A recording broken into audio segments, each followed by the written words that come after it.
I am watching all the things. मित्रांनो, मी सगळ्या गोष्टी पाहत आहे. ते म्हणजे मी बघू शकता हे जे काही लोक आहे ना, चण्याच्या झाडावर आपल्याला पटकन चढवायला पाहिजे. पण मित्रांनो, या झाडावर लक्षात ठेवा, आपण चण्याच्या झाडावर चढवू शकत नाही. ठीक आहे मित्रांनो, जर तुम्हाला पहिली फवारणी घ्यायची असेल तर व्हिडिओ नक्की शेवटपर्यंत बघा, कारण आपली पहिली फवारणी इथे चालू आहे. आणि मी एक शेतकरी आहे, कोणता धंद्यावाला नाही. मित्रांनो, तुम्हाला सांगणार, मी चांगलं सांगणार. मित्रांनो, पहिली गोष्ट मला नाही वाटत सध्या स्थितीत आपल्याला चण्यावर पहिली फवारणी घ्यायची गरज आहे.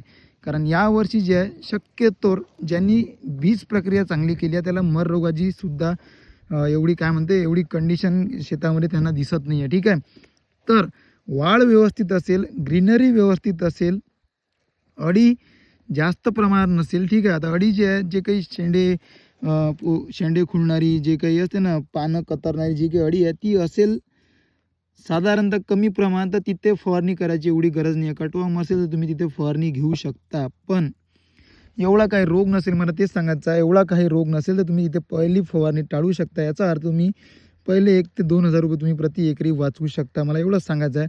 पण तुम्हाला फवारणी घ्यायचीच आहे मित्रांनो, तिथे एक तुम्हाला सोपी पद्धत तुम्हाला मी सांगतो, जे काही आपण इथं औषध घेतलं तुम्हाला मी दाखवतो. इथे बघा मित्रांनो, इथे आपण इथे साध्या प्रमाणात साप घेऊ शकता, जिथे कार्बेंडिझम प्लस मॅन्कोझेब, त्यानंतर आपण एक ॲसिपेट पावडर, जेणेकरून जे काही अडी आहे ते पूर्ण प्रकारे इथे कव्हर होऊन जाणार. आणि जे काही माशा असेल, जे काही ठीक आहे, जे काही तुडतुडे असेल, जे काही कटवाम झाले, त्यासाठी आपण एखादं इमिडाक्लोरोपिड घेऊ शकता. आणि सोबत स्ट्रेसमध्ये गेला सर तुम्ही एखादं टॉनिक वगैरे घेऊ शकता. ठीक आहे, बायोस्टिम्युलंट. त्यानंतर एक 126100, ठीक आहे, यामध्ये पुढी आहे. तर मला हेच सांगायचं आहे की हे प्रॉब्लेम असेल तरच तुम्ही घेऊ शकता. तुम्ही म्हणसाल एवढा ज्ञान देऊन मला मी कशाला घेत आहे. मित्रांनो, मी फवारणी यासाठी घेत आहे. इथे बघा माझा चेना जे आहे थोडासा जे आहे, आता हे मररोग नाही आहे. ठीक आहे, हा मररोग नाही आहे, पहिले सांगतो मी, कन्फ्यूज होऊ नका. हे जे आहे, जे काही आम्ही मॅक्स प्रिमर्जन्स मारला आहे, तिथे मॅक्सनं थोडंसं आमचं इथं थोडंसं जळलं आहे किंवा थोडीशी वाढ खुटलेली आहे.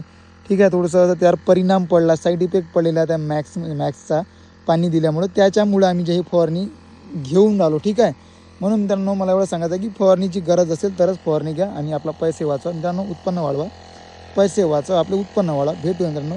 चॅनल नवीन असेल तर नक्की फॉलो करून घ्या, व्हिडिओ नक्की शेअर करा, जेणेकरून शेतकऱ्यांमध्ये माहिती पोचली पाहिजे. लाईक करा, कमेंट करा. भेटूया, धन्यवाद.